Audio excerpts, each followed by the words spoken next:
Scratch on the Next Metal Productions channel at YouTube, and as you can see on the title, it's about New Wave of British Heavy Metal in 1983. And the reason is because of some people cite 1983 as the last year it felt relevant. And there's definitely some reasons why. But to me, I don't think it truly died in 1983. It died, I would say, 1984, 85, 86. Somewhere, 86, I think, was the year that it really did die. It was no longer alive. But 1983, I can see why. And I will bring up some examples. In 1982, the bands that they thought, their influence, they wanted,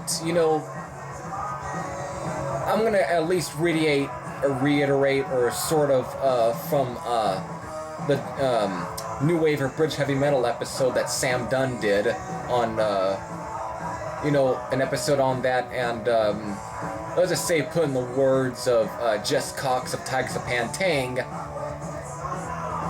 the bands that they wanted to kind of, set aside came back and put out some of their best material due to the emerging new wave of British heavy metal.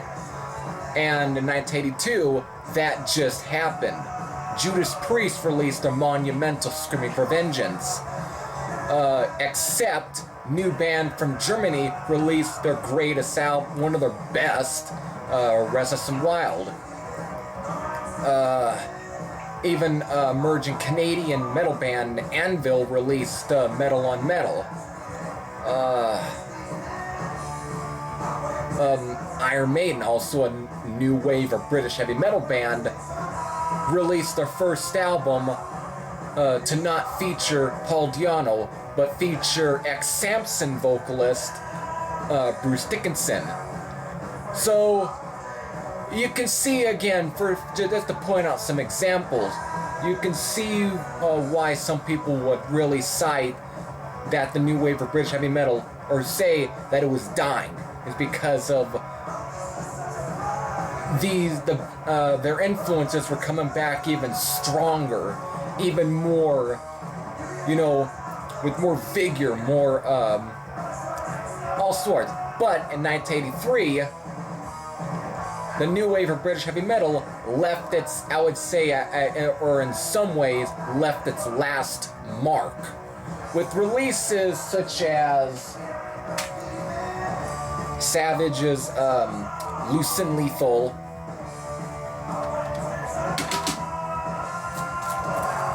Satan's Court in the Act, and even ones I don't have, Raven's All for One, but I'll get back to Raven in a little bit, or whatever. Even Jaguar with Power Games. That seems to be coming to my mind. You can see they were leaving these bands who were formed around the beginning of the new wave of British heavy metal were releasing their debut full-length albums in 1983.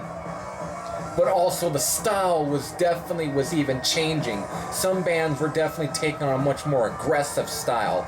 Something that was starting to take hold in America, with emerging thrash metal such as Metallica, who were obviously influenced by the new wave of British heavy metal, even covering songs by Savage, and Diamond Head and all sorts of those bands. But then there's also the other thing that also people felt that the new wave of British heavy metal was dying, is even some of the bands that made an impact in the early 1980s, even though it's starting to kind of go in the late 1980s, starting with 83, but, bands such as Saxon. Some people, with the release of Power and the Glory, they all felt that they were losing touch with the sound, which I think is kind of stretching it, because this is a great album. It's definitely, it's a little more melodic, but it still has that heavy sort of bite to it. I really wouldn't say that. That, or probably, you know what, I'll get to this one in a bit, but who knows, you might kind of get where I mean, maybe going to, well, the one that's playing in the background, which is Tank's This Means War. I was almost going to say Pound the Glory.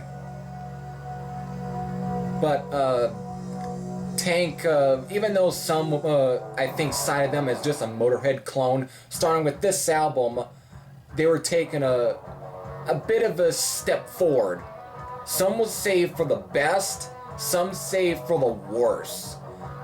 But still, I can see why some will say that it's, because it's melodic. It's a very melodic record, as you can hear, but still great. It's like with Saxon's Pound the Glory, but they're just a great album.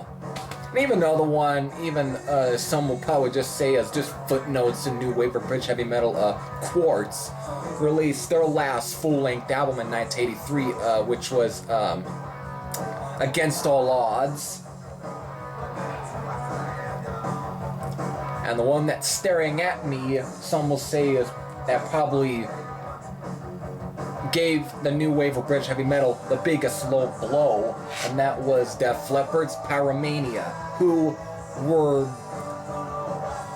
emerged out of the New Wave of British Heavy Metal in 1983, making their impact with On Through the Night. And this was a much step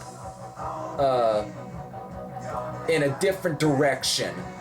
Let's say they took a 180 in some ways, but in ways it's, if it didn't have the production that this album has, or it had the production of, let's say, like On Through the Night, or maybe even High and Dry, even though some would probably even cite High and Dry as a bit of a step in the wrong direction. But that still has some good songs on there. But if it had at least a much more raw production, these songs would sound close to there. But with the production, the synths, it just sounded like that they were going to a more poppier direction. But with all of that, again, when I brought up Metallica, with the whole thrash metal movement, some bands were definitely getting more aggressive. You know, even Slayer released Show No Mercy in 1983. A lot of these bands were coming up, and bands just wanted to play a little faster. And again, even with an album such as Savage, which has some proto-thrash metal leanings, or even Ravens All For One, which that band is cited as like one of the precursors of thrash metal, or even Satan with Court in the Act. You know, even there's some proto-thrash metal leanings on this album as well, but still melodic, but it has definitely a lot of aggressiveness to it. But even with that, as far as aggressive music was really concerned, you even still had some heavy metal. Some emerging heavy metal bands as well that kind of kept that new wave of British heavy metal spirit together. You know, Oz with Fire in the Brain. And again, precursors of thrash metal, Exciter, coming out of Canada with Heavy Metal Maniac. You know, that as well. But then you also had some other emerging bands as well that really were, you know, with, even though they didn't make a huge impact, not until 1990, they still were emerging in the 80s. And it's definitely starting with 1983.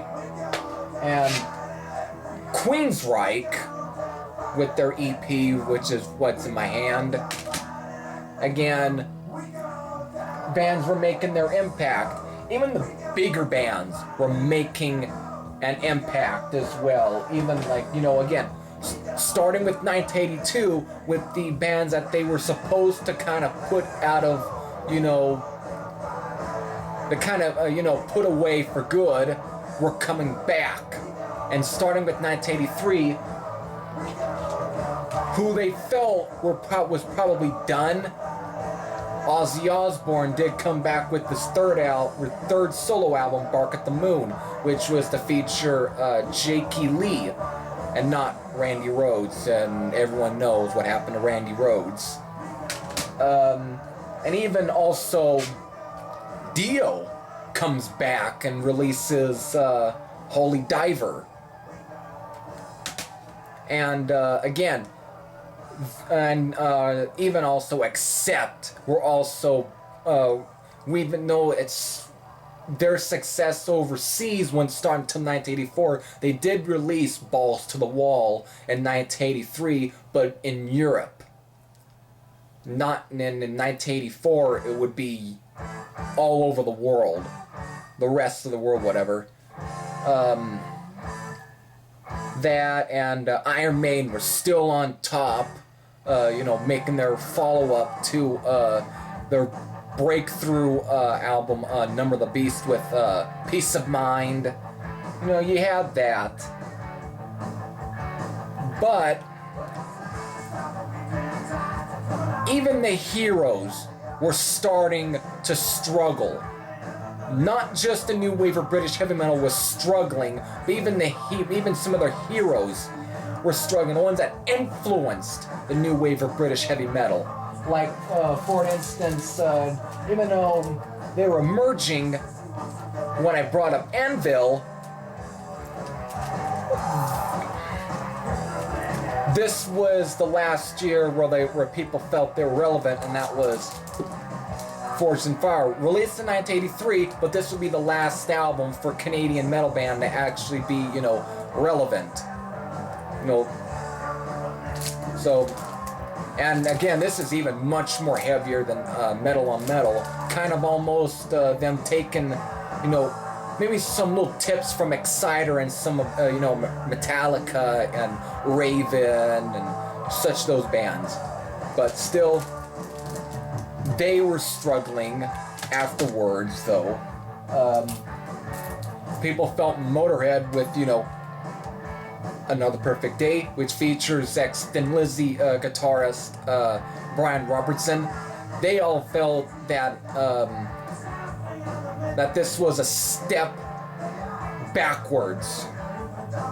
That it wasn't a good album, which now I think some have actually come to you know, respect it. And I dig this album, though. I dig this one, but it's definitely a more melodic album. It's definitely a very different album in the Motorhead discography, but still great. Still features some great songs.